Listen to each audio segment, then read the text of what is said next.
Shalom, igreja! Estamos começando mais um Local 360 e hoje eu quero falar com os irmãos sobre a armadura de Deus. É interessante, olha aqui que a Bíblia diz em Efésios capítulo 6, versículo 10 ao 18. Diz assim, uma palavra final, sejam fortes no Senhor e em seu grande poder. Vistam toda a armadura de Deus para que possam permanecer firmes contra as estratégias do diabo. Pois nós não lutamos contra inimigos de carne e sangue, mas contra governantes e autoridades do mundo invisível, contra grandes poderes neste mundo de trevas e contra espíritos malignos nas esferas celestiais. Portanto, vistam toda a armadura de Deus para que possam resistir ao inimigo no tempo do mal. Então, depois da batalha, vocês continuarão de pé e firmes. Assim, mantenham sua posição colocando o cinto da verdade e a couraça da justiça. Como calçados, usem a paz das boas novas para que estejam inteiramente preparados. E em todas as situações levantem o escudo da fé para deter as flechas de fogo do maligno. Usem a salvação como capacete e empunhem a espada do Espírito, que é a palavra de Deus. Orem no Espírito em todos os momentos e ocasiões. Permaneçam atentos e sejam persistentes em suas orações por todo o povo santo. Irmãos, é interessante esse texto que Paulo está nos ensinando sobre a questão de estar alerta, estar firme, estar diante de batalhas, não estar ocioso ou parado. É interessante, nós vemos em Tiago 4,7 também, que diz, submetei-vos, pois, a Deus e resistir ao diabo e ele fugirá de vós. Irmãos, nós temos batalhas constantes. E é interessante nesse texto que nós aprendemos que o Senhor está dizendo aqui para nós, através de Paulo, para ser forte, para permanecer, para continuar. E nós aprendemos aqui, irmãos, a vestir a armadura de Deus e não parar, e não desistir, não retroceder.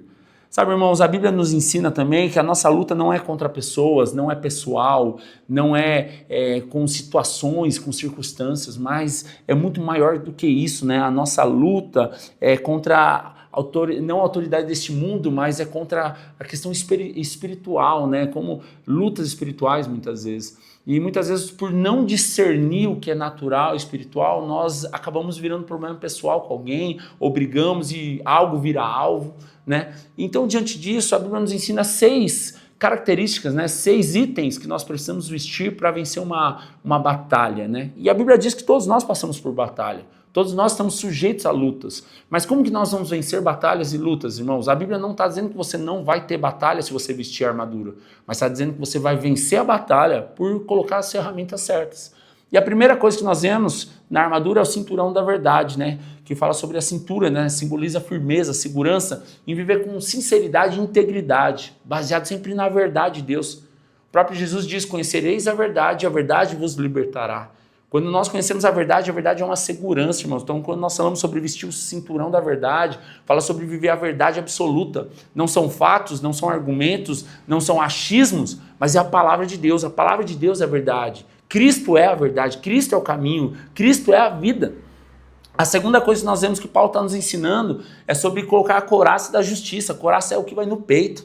Isso fala sobre o coração, sobre emoção. Se nós queremos vencer batalhas, irmãos, nós precisamos proteger o nosso coração. Sabe, naturalmente falando, a couraça é aquela que protege para que a gente não possa ser atacado em órgãos vitais como o nosso coração.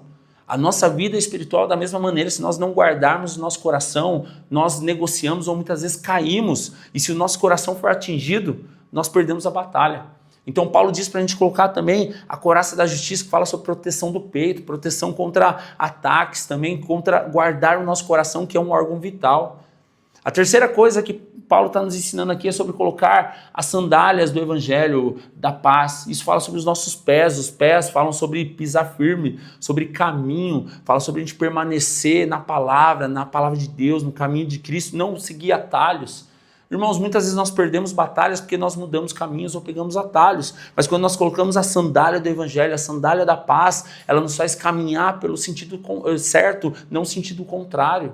Nós precisamos entender isso, e porque quando falamos de pés, fala de propósito, fala de caminhar com firmeza, fala de permanecer no caminho mesmo em tempos difíceis. A quarta coisa que nós vemos é sobre o escudo da fé. O escudo da fé, irmãos, fala sobre as mãos e os braços.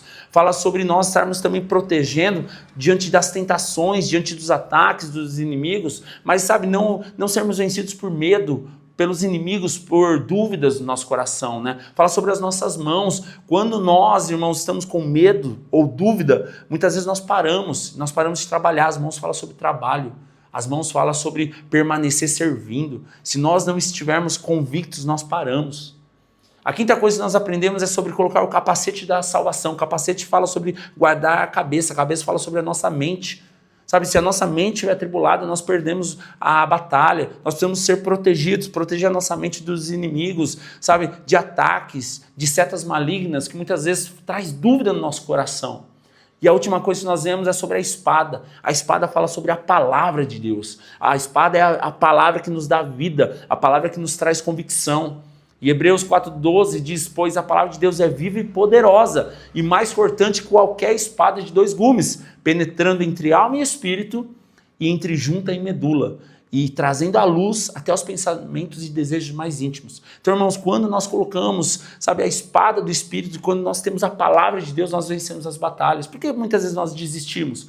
Porque nós colocamos em xeque a palavra e começamos a nos alimentar de outras coisas. Então, que nós possamos colocar isso em prática, sabe, e realmente viver o propósito de Deus. Para finalizar, Romanos capítulo 8 diz que, mas em todas as coisas somos mais do que vencedores, e diz que nada nos separa do amor de Deus, nem a morte, nada nos separa do amor de Deus. Que nós possamos ter convicção da palavra e viver o propósito de Deus intensamente todos os dias da nossa vida. Amém? Deus te abençoe.